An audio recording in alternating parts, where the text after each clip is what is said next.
Alright, let's do another pickup video.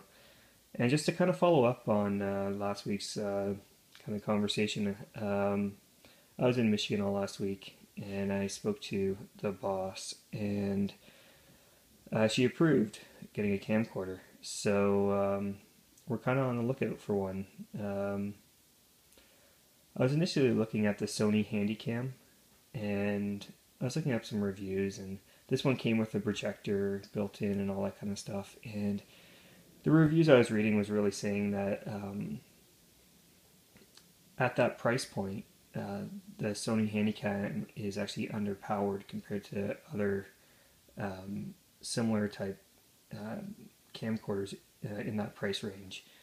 So I was initially thinking, the projector would be really cool and all that, but really, how often am I going to use that? And the answer is probably not very often. So that's, I guess, where you're paying all the money for. So I'm still on the lookout, open to suggestions. So if anyone has a good camcorder out there, let me know and I'll look into it. Like I said, I was in Michigan most of last week. Well, actually, all of last week. I was there for 9 days, and basically the only thing I bought while I was down there was video games. Go figure, right? So picked up quite a few things, and let's get into it. The very first thing I picked up from Toys R Us is a Wii U charging dock, and this one has a speaker built in. And I was kind of deciding between this one and this one down here, and this one's actually a starter kit. It has a dock on its own, it has a screen protector, earbuds, I don't know, a bunch of stuff I probably don't need, but I was debating between the two and ended up buying them both just because Toys R Us in the US are clearing out a ton of stuff, and all blue tags were 90% off. So I got this one up here for $3.50 and this one here for $4. So, I was kind of debating on it, and eventually, my girlfriend just said, why don't you just buy them both for under $10? And I said, okay, done. So that's the way that happened. Also, while I was there, they have a whole bunch of games on sale as well, and actually some that are pretty new as well.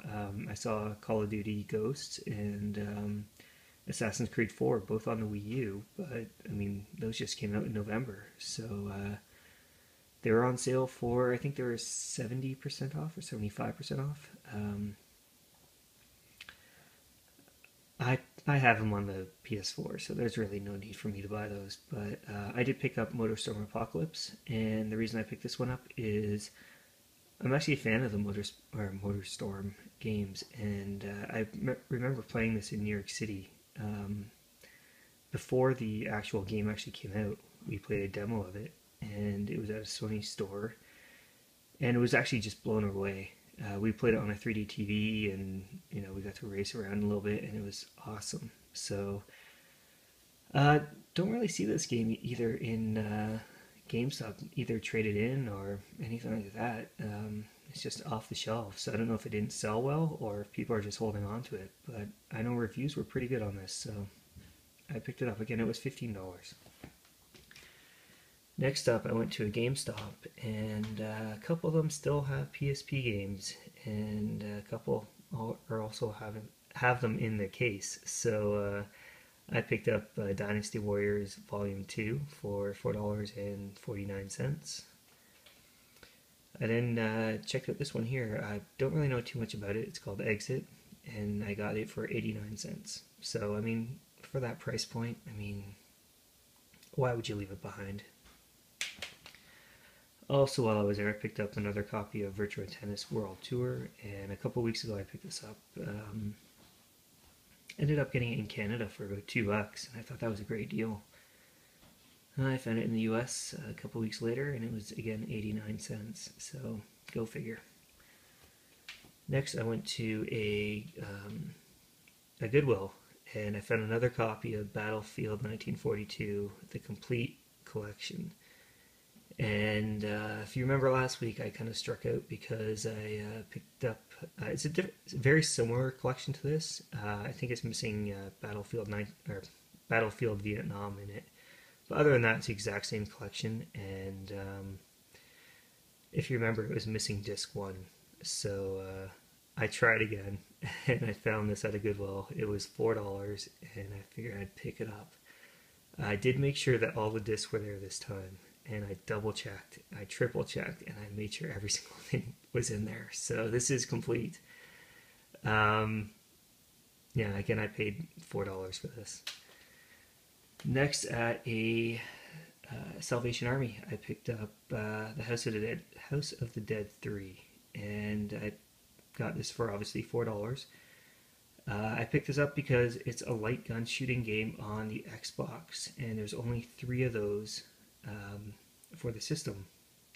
One of them being House of the Dead 3, another one being Silent Scope Complete, and the next one being Starsky and Hutch, which I also picked up. So now I have all 3 light gun shooting games on the original Xbox. So Starsky and Hutch I picked up at Gamers Avenue, and I got this for $3.99, $4. They kind of have a rule there. You can't use a credit card unless the purchase is under $5. So I was looking around the store and I kind of found this. It's a Twin Cobra on the Genesis, and I picked this up just because it's a shoot 'em up. I like shoot 'em ups. I went over my $5 budget. This ended up being $10, but it's 100% complete and in amazing shape. So getting Twin Cobra and Starsky and Hutch, I was definitely happy with. Next, at a Salvation Army, I picked up Dead or Alive Extreme Beach Volleyball, and this was kind of on their, they had a clearance thing, I don't know why, but they had a clearance shelf, and all their games were on sale for some reason. It had a price tag of $3.99 on it, and when I went up to the register, it rang in at $1.78 or something like that. And I was really surprised because I was actually going to pay $4 for this. It's in mint condition, and I don't have it, so I was going to pay $4. I even thought that was a good deal, but when it came in at $1.78, I was okay, sure, I'm not going to complain. Next up was WarioWare Touched, and this was not on clearance for some reason, but it was $4 and it was complete, so I figured I'd give it a try. I'm not sure if this one's any good or not. I think it's like a mini game kind of thing, so no, I don't know if it's up my alley. Next, I went to where they keep the PSP games, original PlayStation games, and their PC games and all that kind of stuff. And I found Road and Track, The Need for Speed. And again, if you remember, probably about a month ago, I picked this up for the PC. And I didn't even know they had it on the original PlayStation. But again, I thought this was going to be $4 because everything listed, here was $4 with the price tag. I didn't know if they had clearance stuff or stuff on sale or what. But I was assuming it was going to be $4, and the lady rang in at 99 cents. So while I was there, I noticed a couple other games, and I went back, and a lot of them were stolen, but this one wasn't. And I know it's a favorite Canadian retro, and it's Frogger. I think I have this on the Dreamcast. I think I traded it for him, or I got it as a prize or something like that from him. I have to double check on that. I'm not sure if I have this or not on the Dreamcast, but I'll double check. So because it was $1, I went back to grab this, and I got a different cashier by the time I came back, and the guy rang it in as $1, but then gave me a discount on it, and it came up as 78 cents. So I really have no idea how they're pricing their stuff. But for 78 cents, I'm definitely happy again to have this one. Alright, the next place I went to is actually a recommendation from Huckamore1, and he had sent me this recommendation a while back. I'd been once before as well, based on his recommendation, and I went to Time Travelers, and it's a really cool place where if you're a nerd and you like video games, you like old toys, you like old comics, statues, stuff like that, this place is perfect for you. Um, he warned me though that the owner can be rather cranky and he does not negotiate on his prices. And after, going there twice now, I can definitely see why he doesn't negotiate. Um, his prices are already as low as he can get them for him to make a profit. So, when I went there and I picked up 6 games off him, I just paid him what he was asking because they were definitely fair. Um, a lot cheaper than what I would get them at a thrift store up here in the Toronto area. So I was quite happy. Very first pickup I got off him was Voodoo Vince, and if you remember a couple weeks ago, I picked this up loose from GameStop. Um, I wanted to complete it, and just the going rate for a case and manual was just ridiculous. That I can actually go ahead and buy the whole game again and complete it just by buying it again. So I'll probably just sell off the loose copy and keep this one here. For this, I paid $4. Next up is Pitfall: The Mine Adventure on the Genesis. And again, this one I've never played before. And it looked interesting enough that I thought I'd give it a shot. I know it includes the original Pitfall, so that's definitely a bonus. Hopefully this one's good though as well. For this one I paid $4 as well. Next up is Mortal Kombat 3 on the Genesis, and this one is complete just like Pitfall, and I paid $8 for this one. It's funny because they have this big stack. They have basically an entire wall of video games, and I saw Pitfall in there, and Mortal Kombat 3 was not in there. But they have a whole bunch of games behind the counter as well. And I asked to look at the Genesis games, and the guy was saying, "Oh, I have basically all the games that are on the wall, or these are just doubles of them." And I looked through it, and I saw, I said, Mortal Kombat 3 is not up there on the wall. And he goes, "Oh, wait, my mistake. I just meant the SNES are doubles." So if you go there, I would definitely recommend looking through absolutely everything, even if they say it's doubles, because you never know. Anyways, next up on the Nintendo, I picked up WWF WrestleMania Challenge. If you remember a couple weeks ago, I picked up WWF WrestleMania.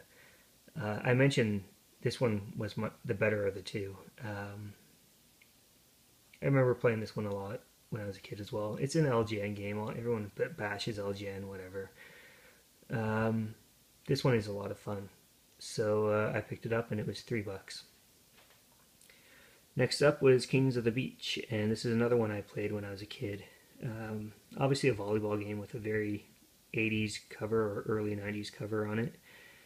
I remember this being a lot of fun as well. So again, for $3, I had to give it a try and see if it still holds up. It probably doesn't hold up, but for nostalgia reasons, I picked it up. Next up is The Adventures of Bayou Billy. I'm really not sure if I played this one before or not. I have to give it a shot and see what it's like. Not sure if it's even good. I can't even remember if I played it, like I said, so we'll see. Next, I was walking in a Walmart. Actually, the day I picked this up, day before I picked this up, I was with my girlfriend and we were walking through the Walmart, and this was kind of in the aisle, and it caught my eye because it was $9, and I picked it up and I said, I don't know if I have this, because I know I played it on the PC, and I remember it being a lot of fun on the PC. So I'm standing there, I'm like, I don't know if I have this, I don't have my spreadsheet on me, and I really don't want to buy something if I already have it. So I went home, looked it up, turned out I didn't have it, went back the next day and picked it up. Again, this was $10. Next up, I picked up a Model 2 RF unit for the Sega Genesis, and I already told Canadian Retro this story. He had purchased a few things off of A. Crosby 1099, and A. Crosby shipped everything to my U.S. address, and then I brought it over for him. Well, I had his stuff for about 2 weeks, and I really wanted to try his 32X that he bought off him, and he had, I guess A. Crosby sent it with the Model 2 cable to hook it up to the Genesis, and I have a Model 2, but when I went to hook it up, for some reason I couldn't find my RF unit. So I never got a chance to try out his 32X, which is a shame. But anyways, while I was down there, I went to a disabled American veterans thrift store and found an RF unit for $1. Next, I went to a GameStop. This is actually a pickup for a friend of mine. He had asked me to pick up a copy of Xenoblade Chronicles for him, and this is one of those re-releases or second prints or whatever you want to call it of Xenoblade. And I picked this up for him just because he asked for it. It was $45. While I was there, though, I was browsing around, and this caught my eye. This is Dark Souls 2, the Black Armored Edition, and these games are hard as hell. I can't get anywhere in them, but I can't stop playing them. I don't know why. I just keep dying, but I have a lot of fun playing them. So this one here comes with a steel case and a few little extras, a soundtrack, stuff like that. So I got this for $35. And that is the pickups of the week. Hopefully you guys enjoyed. I look forward to seeing what everyone else gets. And until next time, take care.